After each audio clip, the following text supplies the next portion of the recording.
तो इसी बीच एक और बड़ी खबर है। बारामती विमान हादसे से जुड़ी हुई डीजीसीए ने ब्लैक बॉक्स बरामद कर लिया है।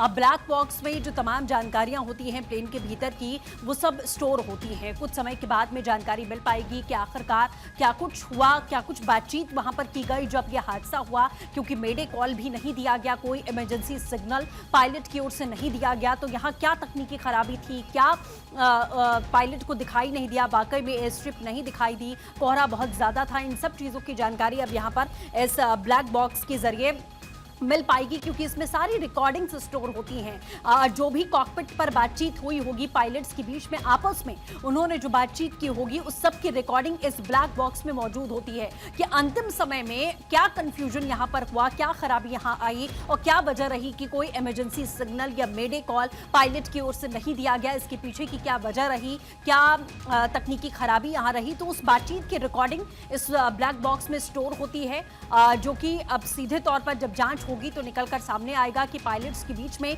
कॉकपिट पर जब अंतिम समय ये चल रहा था, जब 2 बार लैंडिंग की कोशिश यहां पर की गई, पहली कोशिश नाकाम रही तो दूसरी कोशिश यहां पायलट की ओर से की गई और उसी दूसरी कोशिश में पायलट नाकाम रहे और ये क्रैश लैंडिंग यहां पर हुई। क्योंकि कहा गया, जो कंपनी की तरफ से अभी तक कहा गया कि यहां विजिबिलिटी बहुत कम थी और पायलट को शायद ये समझ नहीं आया कि एयर स्ट्रिप किधर है। 2 बार उनकी ओर से कोशिश की गई लेकिन दोनों बार वो असफल रहे और दूसरी बार में प्लेन पूरी तरीके से क्रैश हुआ। क्रैश होने के बाद 4 से 5 बार धमाके हुए। जो प्रत्यक्षदर्शी वहां पर मौजूद थे उनकी ओर से जानकारियां साझा की गई थी कि प्लेन पहले आसमान में लहराया, पहली बार कोशिश की गई और दूसरी कोशिश में वो एयर स्ट्रिप पर नहीं बल्कि दूसरी जगह जाकर क्रैश हुआ।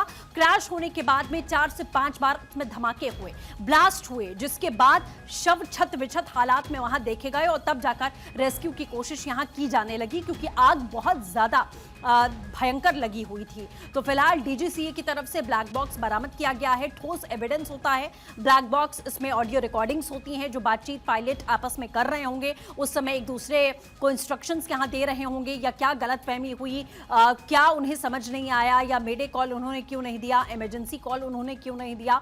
ये कई सवाल हैं जो यहाँ पर खड़े हो रहे हैं। हालांकि कंपनी ने बताया कि पायलट बहुत एक्सपीरियंस थे और विजिबिलिटी बहुत कम थी, जिस वजह से यह हादसा हुआ। तो फिलहाल ये सब सारे सवाल हैं जिनके जवाब अभी बाकी हैं और जांच के बाद ही जवाब मिल पाएंगे कि आखिरकार क्या कुछ हुआ उस वक्त। लेकिन ब्लैक बॉक्स एक बहुत बड़ा एविडेंस माना जाता है।